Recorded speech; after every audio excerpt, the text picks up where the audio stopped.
নিরাভরণ দেবী। প্রাচীন দেবীর সম্পূর্ণ নিরাভরণ রূপের শুটিং এবং পেন্টিং।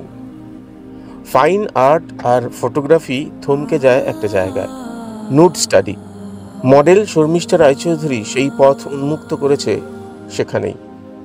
তাই একটার পর একটা দেবী রূপ জীবন্ত হয়ে ওঠে ঠিক এভাবেই।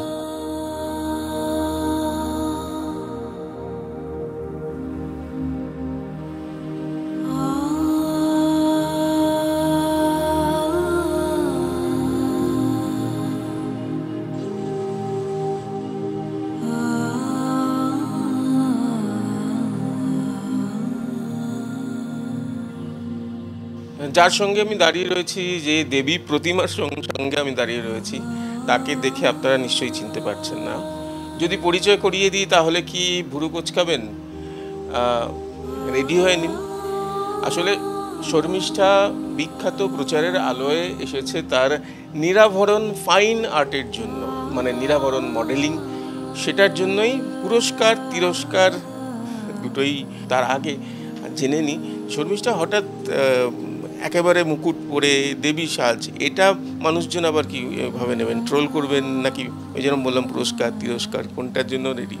পুরস্কার তিরস্কার এই কথাটা যখন আসলো, তো তিরস্কার বলে কোনো আদৌ জীবনে পাইনি।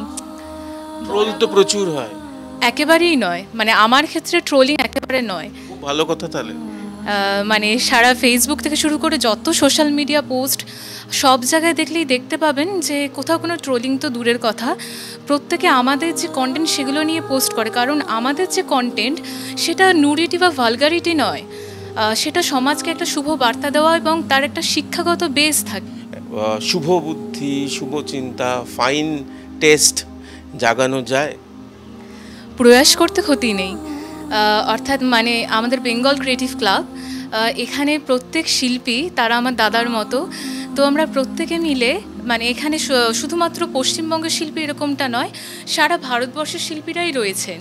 তো আমরা সকলে মিলেই এই 2 বছর ধরে দ্য শেডস অফ নিউড বলে একটি এক্সিবিশন করছি, যেখানে স্কাল্পচার, পেন্টিং এবং ফটোগ্রাফি এই 3টে মিডিয়ামেই ফাইন আর্ট নিউড নিয়ে কাজ করা হচ্ছে। প্রত্যেক শিল্পী আমাকে নিয়ে কাজ করছেন। তো এই এক্সিবিশন করার পর থেকে সমাজের বৃহদাকার একটা অংশকে আমরা পরিবর্তন করতে পেরেছি। তো আমরা প্রচণ্ড আশা নিয়ে এগোচ্ছি যে আমরা এই কাজে আরও বেশি সফল হব। তাই মন্দিরে আমরা নারীদের নগ্ন মূর্তি দেখতে পাই, যেখানে নারী একজন শক্তির প্রতীক, একজন দেবী। তো আমরা সেই কনসেপ্টটাকে আবারও এই সমাজে ফিরিয়ে আনতে চেষ্টা করছি, যাতে সমাজ নারীকে ভোগের বস্তু বা লজ্জার বস্তু এই ধরনের কিছু না ভাবে, নারীকে যাতে সে সম্মানের জায়গায় দেখতে পায়। তাই আমাদের এই প্রয়াস আশা করি সমাজের ওপর একটি গভীর এবং পজিটিভ প্রভাব ফেলবে। দেবী যে এটা হচ্ছে, এইটাতে কি কীরকম থাকবে? আমাদের এই আগামী অক্টোবর-নভেম্বর মাসে একটি এক্সিবিশন হবে, দেবী অন ক্যানভাস, অর্থাৎ ক্যানভাসে দেবীর রূপ। তো এখানে দেবী নগ্নরূপেও থাকতে পারেন, অথবা শাড়ি পরে যেরকম রূপ আমরা পাই সেরকম। আমাদের কনসেপ্ট হচ্ছে এখন তুমি যেরকম। হ্যাঁ। আচ্ছা, মাথার মুকুটটা কতটা ভারী? ভারী তো আছে। একটু হালকা করে সত্যিকারের বলো, যে সত্যি এখনো পর্যন্ত মানে মানে এরকম কেউ নেই বলে না যে কি করছে এটা, মানে এরকম কেউ নেই? শূন্য, ট্রোলিংয়ের সংখ্যা শূন্য নাকি? মতো যেখান থেকে আমার এই কাজটার সূত্রপাত, অর্থাৎ বাড়ির লোকজন প্রথমে বুঝতে পারতো না, যেই বোঝানো হয়েছে তারা সাপোর্ট করেছে। এরপর যখন বৃহত্তর পরিসরে যাচ্ছি, আমি বেশিরভাগ সময় মানে আমি খুব ভাগ্যবান যে বড় বড় শিল্পীদের সান্নিধ্য পেয়েছি। মানে শুধুমাত্র এখনকার যে কমার্শিয়াল ফটোগ্রাফার্সরা কাজ করেন তারা নয়, কারণ শিল্পীদের একটা আলাদা বেস থাকে। যারা শিল্পী তারা ভারতীয় শিল্পকে চর্চা করে তারপর এখানে আসেন, শুধুমাত্র প্রফেশনাল কাজ করে এমনটা নয়। তার জন্য আমি ভারতীয় শিল্পকে বুঝতে পেরেছি এবং সেই মতো রিপ্রেজেন্ট করছি, এবং আমি জানি যে কি কাজ করছি। যদি কোনো মানুষ এটা নিয়ে আমাকে কিছু বলেও, আমার সাথে হয়নি কিন্তু যদি বলে, তো আমি আমার সাধ্যমতো তাকে বোঝাই এবং দেখি তার সে বুঝতে পারে।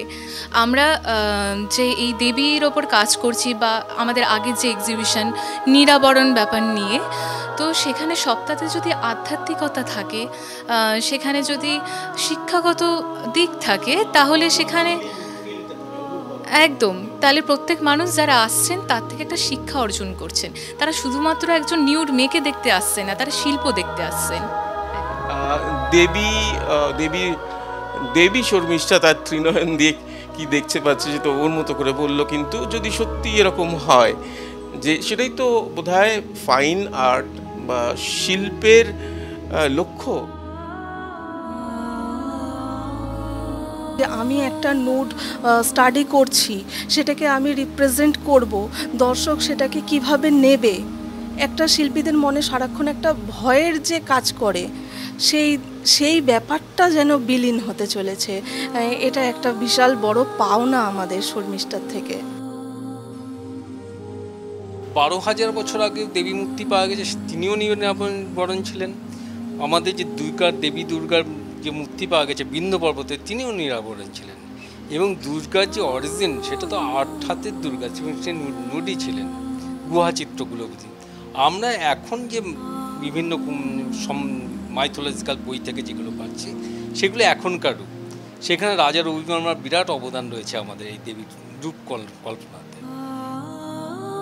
সত্যিকারের যে সত্তা, সেই সত্তাটাকে অনুভব করানো যারা দেখছেন তাদের মনের মধ্যে। আশা করব শর্মিষ্ঠার সেই দেবী রূপ যেন আপনারা যারা দেখছেন সবার মধ্যে জাগ্রত হবেই জানি। সুরজিতের সঙ্গে প্রীতম দে, ক্যালকাটা নিউজ।